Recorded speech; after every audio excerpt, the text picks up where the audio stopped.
Hi there, it's Laura here from iHeartPlanners, and I am super excited to be delving into part 2 of our goal setting, or should I say goal accomplishing series with you today.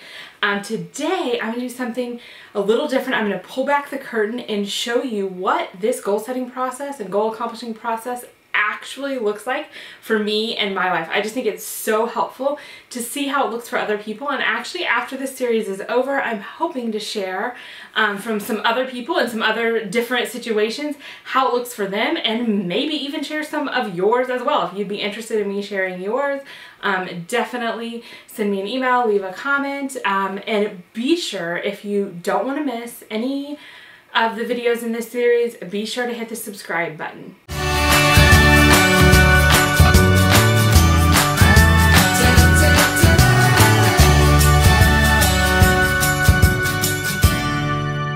Alright, so first I start with the prep work, just like I recommended it in the last video if you missed that. And actually I do this not just once a year, but often 2 to 4 times a year, and any time after a big change. So like right after I moved was a great time to do this, and I just print more out from the Sweet Life Planner Club, and I do this multiple times a year, so you're free to do that. And I'm just going to give you a little inside peek if you're curious, like, I'm not sure what I should write here. There is no right or wrong answers. I mean, I think the main point of this is just sit down and just start writing and get it out of your head onto paper, and I think that act alone is going to kind of feel freeing to you, and it's going to give you some things to look back on as you're choosing your goals, so you kind of know what was really on your heart. So we'll just dive in. The first one is what made me happy. I find this an easier prompt to talk about the positives. For me, this was family time, moving close to family, exercising consistently. I felt better physically and emotionally, and I like to put even some of the whys like that, why that made me feel so good. Savannah starting preschool and not even crying on the first day. Shelby joining the iHeartPlanners team, and my amazing supportive mastermind group. So those are some of the things that made me happy.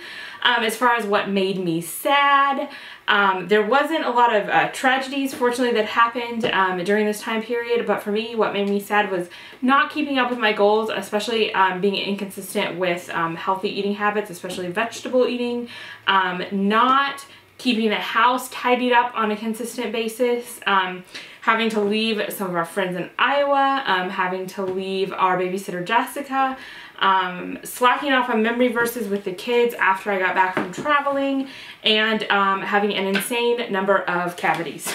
I'm just telling it like it is. Then I brainstorm what I could improve, and this is just to get all the things out of my head so I don't feel like I'm just carrying them around.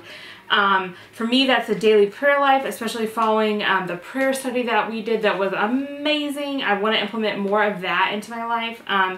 Creating a chore chart and system for Savannah, keeping up with my project life, which is like scrapbooking and like doing something with all the pictures I have on my phone. Healthy eating to feel better and more energetic, to set good examples and start good habits with the kids. Doing the kids' baby books, less travel, doing more songs with the kids and helping them learn songs, doing more memory work with the kids. Then I talk about what's weighing me down. For me, that's needing to find a dentist, needing to find a doctor, not understanding some of my health problems, disorganized files for iHeartPlanners, having extra projects in our project management tool that kind of keep getting neglected, and feeling like things fall through the cracks. And what I'll let go, these are just things that I'm not going to beat myself up about not getting to. That's doing the kids' baby books within the next few months. Trying any drastic healthy eating plans like the Whole30 that I've done before. I'm going to not put that on my list for the next few months. Next year I'm not going to do the mastermind that has a lot of regular travel involved, and I'm not putting a lot of pressure on myself to get my house decorated quickly. So that's just what I put. Now that's going to look super different for every person, but if you're curious what that actually looks like, right here it is. So after I do the prep work, then I fill out my focus area sheets in the planner. And typically, even though I'm doing that kind of prep work 2, 3, 4 times a year, I usually don't redo the focus areas. I'll just add to them as needed. It's usually how I do it. You're welcome to redo them completely though if you feel like that's helpful to you. And in these, I kind of break it down by focus area. I personally have chosen my focus areas as different roles that I have. So mom, wife, child of God, business owner, personal, and a friend / sister in Christ are my personal focus areas. There are some really cool ways I've seen people break this up though that I cannot wait to share it with you later in this series as we do some other inside looks at some other people. And then I also identify whether each thing is a habit that I want to establish that I'm going to want to keep up long term, or a project that is one and done. So I'll just share a couple examples from each area for you if you kind of get your wheels turning. So as mom, I want Savannah to learn all her books of the Bible as a project, and I want us as a family to learn a new memory verse each month as a habit. In my area as a role as wife, I want my husband and I to go on dates monthly as a habit, and I want us to read and discuss 2 specific books together. My role as a child of God, I want to go through a super helpful prayer study again and do daily Bible reading. As a business owner, I want our team to go on a retreat, and I want us to clean up our file structure and kind of audit all of our computer files so everyone knows where everything is. Personally, I want to keep up with my 10,000 steps a day. This is a habit I have already established, and in general, I put new things here on this list, but every once in a while, if there's something that I feel like is tenuous or likely to go by the wayside, as I feel like when life gets busy, the exercise often goes by the wayside, I put that there because I want to make sure like this is a really important focus for me. And I know that that's a priority, and that just makes life easier when I know what my priority is. And I put some specific ways that I want to improve my healthy eating. I didn't just say eat healthier. That's a little hard to measure, like how do I know when I've eaten healthier? So I put some specifics for how that looks for me. And then my last focus area as a friend, I want to participate in a summer camp this year as a counselor, and I want to go on more coffee dates and have more phone calls with my friends. So the next thing that I do, and this is really where I would say the pedal meets the metal and we really get things done, and that's when I'm mapping out my monthly goals and habits, and I love this part.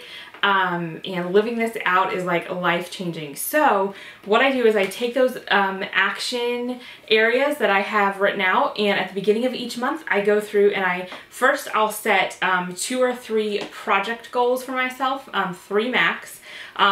Every now and again I'll have a month where I'm pretty productive, things are slow, and I actually get all those done, and I'll add a couple more.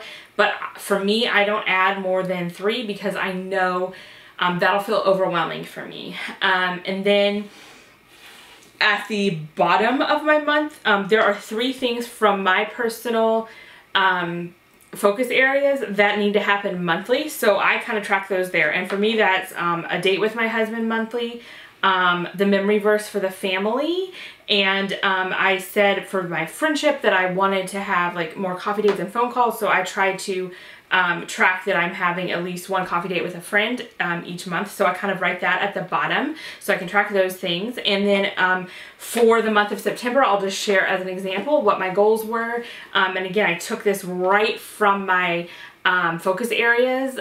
It was to set up a chore system for my oldest daughter to read a specific book, and to decorate my dining room. So those were my 3 goals. I also try to think about like what all we have going on. So like, for example, the month that we moved, my only goal was move.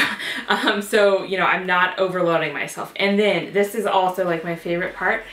I write down the habits that I'm working on still from a previous month that I want to carry over. So this month, that was my 10,000 steps a day. I've been doing that pretty consistently, but I want to carry that over and make sure that keeps happening. And then taking my daily vitamin each morning. I know it sounds super easy, but sometimes I get slacked off on that, and I've been doing that consistently, so I want to keep that up. So I put those habits there to track, and then the 2 new habits that I want to work on are to be flossing my teeth daily. I know, boring, but you know, needed. And then for my health and personal goal, I want to make sure that I am eating at least 3 servings of vegetables every single day. So I'm tracking that. And then after that, I sometimes put other habits, but these I know are not like my top goals. And sometimes these are things I want to track to kind of have a baseline.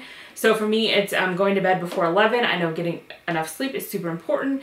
And so I kind of want to track this and see where I'm at. And if I choose to incorporate this as a habit in a future month, it's kind of nice to have a baseline. And sometimes I'll do even more of things that I'm trying to do, but I want to be really clear about what my top priority is. So if we get to the end of the day and there's only a little bit of time left, which is more important to me? Would I rather get the rest of my steps in, or should I go to bed by 11? Which is it? So I try to be really clear about that so that I don't have those mental battles with myself and I know what I need to do and then I can just go do it. So I hope getting this like true inside peek has helped you and given you some ideas that you can incorporate for yourself. And I'm super excited that we definitely have more of these inside looks planned so you can see how other people do it. And if you'd be at all interested in sharing an inside look at how you plan your goals, we would love to see it. Definitely leave a comment, and be sure to hit the subscribe button so that you don't miss anything else that's coming up in this series. Next week, we are going to delve into how to really cultivate those long-term habits.